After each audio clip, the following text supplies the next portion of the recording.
zu einer neuen Ausgabe SE Talk, mein letztes Interview auf der Messe, denn die endet heute. Und Irwin Olian, Desert Mountain Energy. Und es geht um eine ganz andere Commodity, nämlich Helium. Und seiner Meinung nach ist es the hottest commodity on Earth. Is it right? Can you say it? As long as it stays on Earth. Because helium is always rising. It has the lightest weight and wants to escape Earth's gravity all the time. Yeah, that's right. Which actually makes it so rare. Yeah. So we're very excited. Desert Mountain Energy, based in Vancouver. We're exploring in Arizona and Oklahoma. We've secured 65,000 acres of leases, and we have the predominant land position in Arizona's Holbrook Basin. Well, the Holbrook Basin has been the site of the highest grade helium discovered in North America, and it's been produced there in very large volume, 9.3 billion cubic feet of helium. Wow. So we are well positioned. We have chosen 5 exciting targets, very prospective, after doing a year of geological study, and we think we're ready to make a big new helium discovery. But the first question, and I know exactly 100% what my subscriber will ask, why helium? Why is helium so hot? What's happened is most of us grew up as little kids going to parties where they had helium balloons. Funny voices. Yeah, funny voices. And we see a blimp go across the sky. That's what we think about helium. What's happened, though, in the last 7 or 8 years, the high-tech industry has discovered helium, is embracing it with a whole new array of applications in the new economy.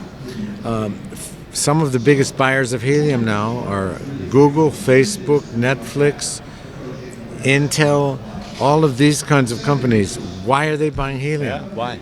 Because helium is used as a coolant, and they put it in the hard drives of the computers at the big data centers, and it causes the computers to run cooler, faster, with a big energy saving of 24% in energy costs. Mm-hmm. Similarly, the semiconductor industry, making computer chips, they're using helium, and it's an integral part of that process. Mm-hmm.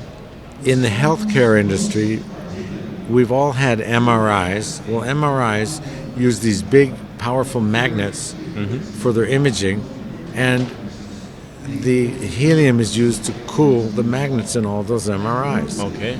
In day-to-day life, you go to the supermarket to go shopping for groceries, the barcode reader has helium in it. Okay. Fiber optic cable, helium, and the list goes on and on. Google has Project Loon to bring internet access to all the remote parts of the world, and they're doing this with a series of balloons, all helium balloons, encircling the Earth. General Dynamics is now making the trucks of the future. They glide along with helium instead of tires. They don't touch the ground any longer. This is the future of the world. So helium suddenly has become the darling of the high-tech world. All kinds of new uses that didn't even exist 10 years ago. Mm-hmm. And the result is the price is soaring. Used to be $50 per MCF. An MCF is 1,000 cubic feet. Mm-hmm. It's how they measure the helium. Mm-hmm. 3 years ago, it was $119 an MCF. It then went up to $279 for MCF in 2018, and now some trades are taking place as high as $850 an MCF and $1,000 an MCF. We're getting 3 or 4 phone calls every week for people looking to buy helium. Wow. And even though Desert Mountain Energy is an explorer still, we don't have production, but hopefully we will within 12 months. So that means also when you drill some holes, you can go really quickly into production. That's the beauty. I came from gold industry with Pan African Mining Corp, where everybody made 20 times their money. I might. I was shareholder. I would say it first. I was guilty. Yeah, I'm happy guilty. I'm making money out of it. You could have bought that stock for 25 cents. We sold the company for $4.50, 4.5 years later, and it had a lot of similarities to Desert Mountain because there we were an early mover in Madagascar, one of the first people there. Here we are one of the early movers in helium. People say, why are you doing helium? Well, now you're starting to see why. But the important thing is we were able to secure these strategic leases, getting the best ground in Arizona, which gives us an extremely high probability of success. We had to look for the right targets with the right structure. Helium is a natural occurring substance. It's all throughout the universe, but because it is so lightweight, it escapes gravity, disappears into space almost as quickly as it's formed by the process of radioactive decay. So in order to find helium, you need to find the traps that secure it and keep it from escaping. Well, the Holbrook Basin is so special because it has a salt and anhydrite cap which over the basin. It's really a salt basin. And that cap is in some cases 80 feet thick. Helium cannot penetrate it. In addition, it's got the right kind of reservoir rocks that act as a sponge to keep it in place. These are called coconino sandstone rocks. And then it's got the structural traps which surround the helium, act like a cage to keep it in. And these traps are typically domes, anticlines, and fault structures throughout the basin. So there's a lot of similarity also with the gas and oil business. Yes, because we're really drilling simple gas wells. But these are vertical wells. They're not horizontal, expensive, deep wells. They're very shallow. We can drill one of these wells in 2 to 3 weeks. And 30 days later, we're going to know if we have a commercially productive mine or not, well or not. And when you drill something and you say now, okay, it's economical and we can use it, how long it take that you can? Do you need a pipeline? Do you a separator? We can process. We do simple stripping at the well site, where we take out nitrogen, water, some hydrocarbons, and then we ship it in trucks, in canisters, to a refinery. When we ship it, it'll be between 65 and 85% helium content, and the other part will be other gases such as nitrogen or carbon dioxide. Once it's refined, it goes to 99.95% helium. That's called grade A helium. What? I think you leave it then to the refinery, but what kind of money you get for this for the raw product what you have? So before you crude sell product, we can sell it right now for between $275 and $325 per MCF, or even more potentially. Okay, but this is the major content what you get. You get 2.60 to 3.50. And we figure our costs all in right now are going to be about $65 an MCF. Okay. So it's a big markup, very profitable business. Okay. Yeah, that sounds good. So what's your plans now for 2020? Plans are, we're doing a financing right now at 22 cents. It has a half warrant at 33 cents. The stock was trading actually as high as 31 cents, and then the word got out about our financing. Stock came down. It's really a great opportunity for people to get in either by playing our private placement or take advantage of the decline in the price of the shares and buy some stock in the open market. How big is the financing? 2 million Canadian. And this is enough for how many drills? Or how many holes? 4 or 5 holes. 4 or 5 holes. So and that's proof of concept. We're going to know. Yeah.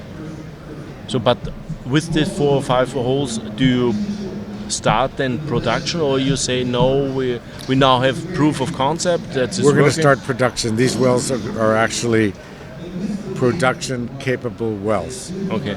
Our goal is to take the first well and go into production, and then start adding incrementally. For sure. Okay. So, and this happens this summer, or Sooner, we hope. sooner? We're hoping to close the financing in a few weeks, start drilling this quarter. And permitting and so on, something is not an issue.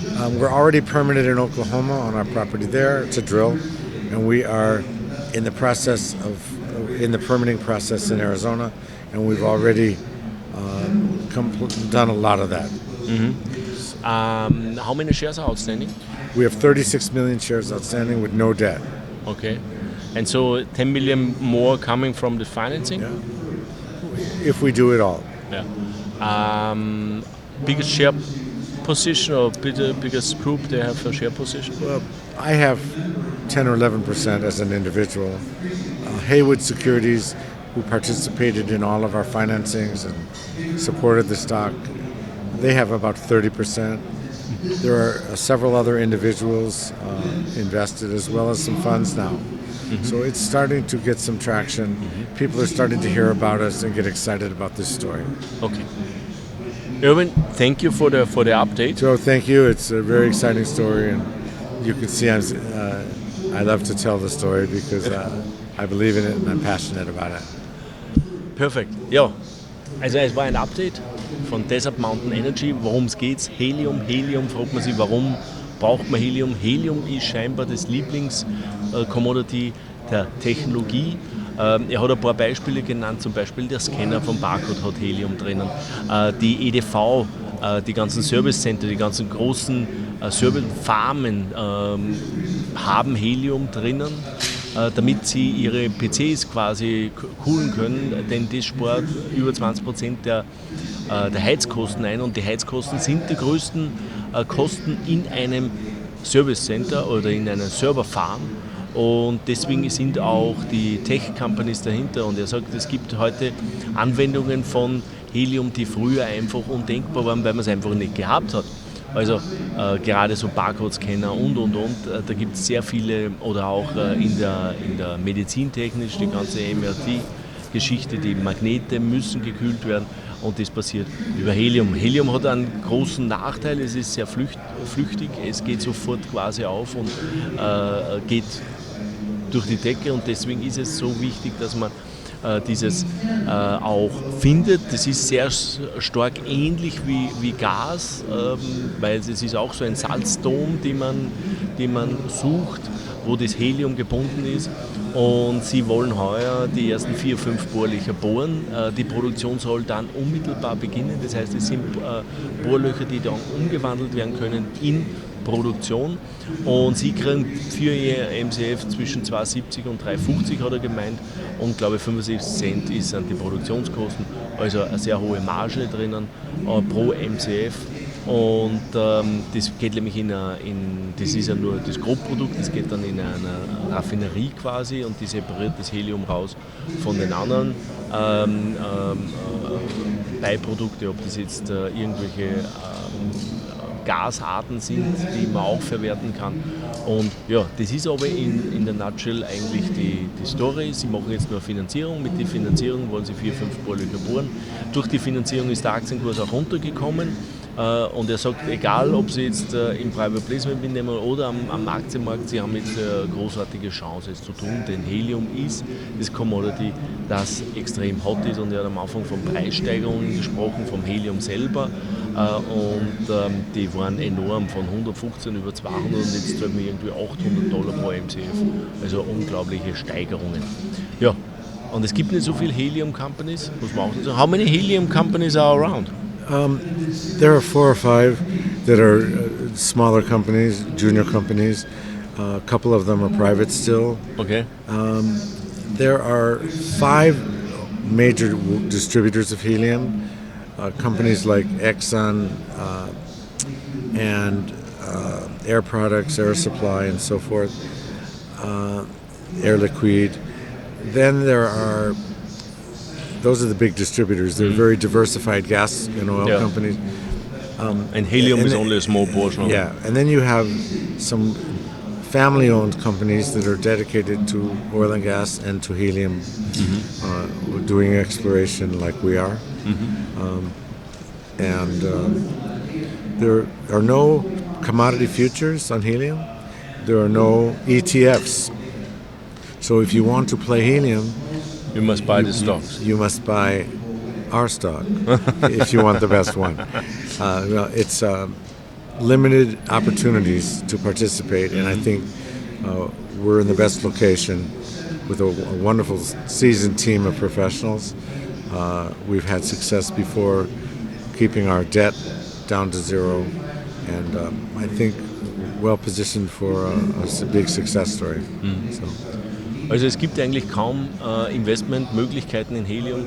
Es gibt die großen natürlich, eher Liquid und so weiter, hat er gesagt, oder eher Products, aber da ist Helium immer nur eine kleine Portion. Es gibt einige private Firmen, die Helium und Gas machen, aber es gibt ganz, ganz wenige Pure Helium Plays und vor allem gibt es halt noch ein paar private Firmen und da kann man nicht mitmachen. Das heißt, wenn einer in Helium investieren will, muss er quasi in Stocks wie Desert Mountain Energy investieren und da bleibt nicht recht viel anderes übrig. Ja, das war von Desert Mountain Energy Jänner 2020 in Vancouver. Thank you so much, Joe. I really appreciate it. Thank you all for listening.